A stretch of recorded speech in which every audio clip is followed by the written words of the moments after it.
everybody. Good morning, and do my best to give you some background, a little bit of insight into the show this year and where we think it might be going. The NAMM Show itself, to me, it's a huge ecosystem. Picture the Amazon rainforest and realize that each part of that ecosystem has a role to play, and that you remove one element of that ecosystem and the whole thing could fall apart. But that's the NAMM Show floor. And you look at the variety of people that are there, the variety of companies, the variety of instruments, accordions to zithers line that kind of sums up the A to Z nature of our industry. They're very different.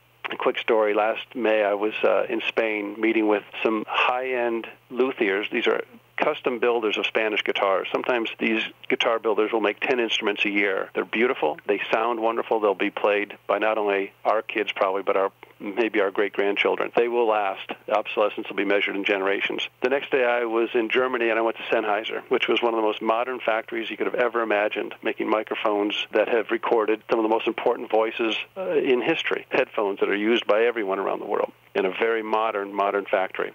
And the next day I went to Berlin to Native Instruments, a really fast-growing music software company that's capitalizing on the EDM market with music software and now hardware used in that trend. And what I saw there were, in this old warehouse building in former East Berlin, hundreds of young people in T-shirts and blue jeans hunched over computers writing code that artists and DJs will be are using now to make today's popular music. And as I thought back on those last 3 days, from the dust-covered, wood-chipped, varnish-smelling guitar makers to the Sennheiser factory and then to Native Instruments, I thought, how in the heck can one industry have all that in it? And that's just pointed out the diversity of our industry. It comes together on this show floor of nearly 1.2 million square feet of gross exhibit hall, and great things happen. Ideas are shared, cultures intermingle, and because of that, the industry grows stronger.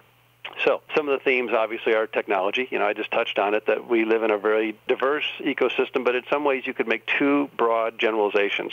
The industry is involved in making instruments that are beautiful, handmade. In some cases, they are virtually unchanged since when they were first invented, or very little change since they were first invented. They will be played by our generation, our future generations, obsolescence measured in a very long time. On the other side is technology. We've got growing number of technology companies on the show floor making everything from, instruments to apps to recording equipment, and sometimes the obsolescence in those products is measured in 6 months or maybe until the next NAMM show comes along. We've got an industry that has a foot firmly in both worlds, and I think is conflicted in some ways by those both worlds, but at the same time, they're challenging each other. And I think it helps grow the art, and I think it helps grow the business, having those two worlds. But I don't think if you went to CES this week, you'd see booths that were featuring cell phone technology from the 80s, unless it was in more of a museum piece.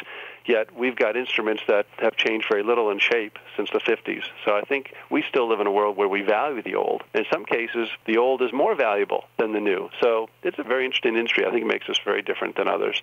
The breakthrough products are going to be in how people are making, recording, sharing, uploading music, both professionally and as a hobby.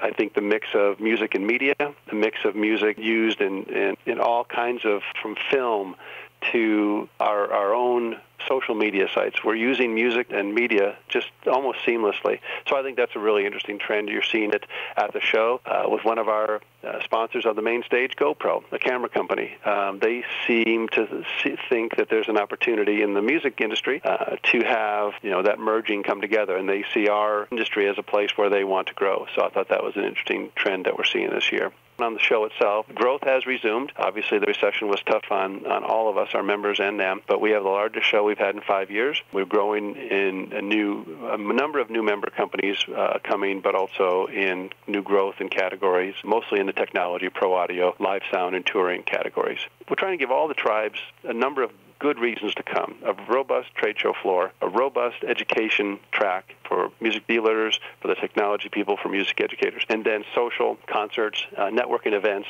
all aimed at those groups coming together. So we figure if we can do all those things for those groups, and all that ecosystem will remain strong and thriving and growing.